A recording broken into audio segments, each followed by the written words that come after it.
દોસ્તો, એક બહુ સરસ મજાની વાત, સંગઠનમાં જ શક્તિ, સંગઠનમાં જ એકતા. એક સરસ મજાની વાત. એક વ્યક્તિ પોતે ખૂબ દુઃખી હતો અને એને જઈને કહ્યું એક બાબાને કે હું ખૂબ દુઃખી છું, મને ખૂબ તકલીફ છે, બાબા મને કંઈક ઉપાય આપો કે હું શું કરું. ત્યારે એમને કહ્યું કે તું તારું જે જીવન જીવે છે તે એકલવાયું જીવન જીવે છે. તારી આસપાસ કોઈનો સાયો નથી. તું જો સંગઠનમાં જીવે, તારા પરિવાર સાથે જીવે, તારા કુટુંબના વ્યક્તિઓ સાથે જીવે, બધા હળીમળીને જીવો, તો તને તારું જીવન ખૂબ સારું લાગશે. તો એ વ્યક્તિએ એવું કહ્યું કે બાબા હું આ બધું જ કરી ચૂક્યો છું, પરંતુ મને આમાં કંઈ ફાયદો નથી.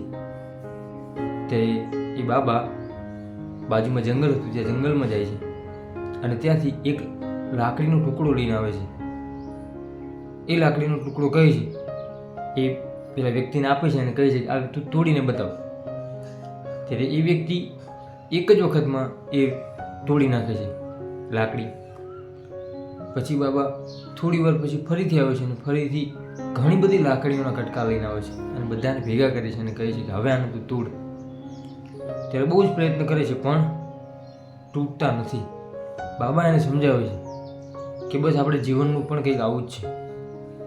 આપણે જો એકલા રહીશું તો આપણે તૂટી જઈશું, અથવા તો આપણને તોડવામાં આવશે, આપણને કોઈ ને કોઈ પ્રકારે લોકો હેરાન કરવામાં આવશે. શારીરિક, આર્થિક, માનસિક દરેક રીતે આપણે હેરાન થઈશું. પરંતુ આપણે જો લાકડીના ચૂંટની જેમ, લાકડીના ટુકડાઓની જેમ જો ભેગા રહીને જીવીશું, સાથે જીવીશું, તો જીવનમાં કોઈ પણ વ્યક્તિ કદાચ આપણને તોડવાનો પ્રયત્ન પણ કરશે ને તો એ ક્યારેય નહીં તોડી શકે. આ વાત એ વ્યક્તિના મનમાં ઉતરી ગઈ. પોતે પોતાના પરિવાર સાથે, પોતાના કુટુંબ સાથે, દોસ્તો સાથે ખૂબ હળીમળી અને રહેવા લાગ્યો અને સારું જીવન જીવવા લાગ્યો. દોસ્તો, તમને નથી લાગતું કે આ વાત પરથી આપણે પણ કંઈક શીખવું જોઈએ?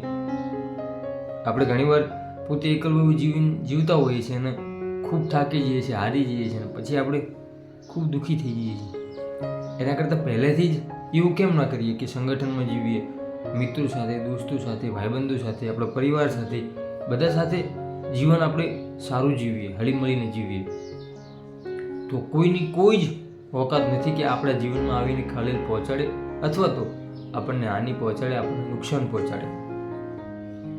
આ દરેક, આ મેં તમને જે વાત કરી, દરેક લોકોને, જે લોકો એકલવાયું જીવન જીવે છે, જે લોકો ખૂબ દુઃખી છે અને પોતે એવું સમજે છે કે હું એકલું જીવન જીવવામાં જ મજા છે, એ વ્યક્તિઓ માટે ખાસ છે.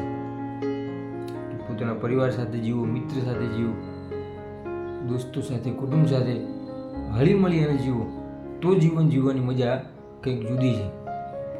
જો આ વાત તમને સાચી લાગી હોય તો વિડીયોને લાઈક ચોક્કસથી કરજો અને આવા જ બીજા અવનવા સરસ મજાના વિડીયો જોવા માટે આપણી યુટ્યુબ ચેનલ હું અને મારી વાતોને સબસ્ક્રાઈબ ચોક્કસથી કરજો. છેલ્લે કોમેન્ટ કરવાનું ભૂલતા નહીં કે આ વાત તમને શું શીખવે છે.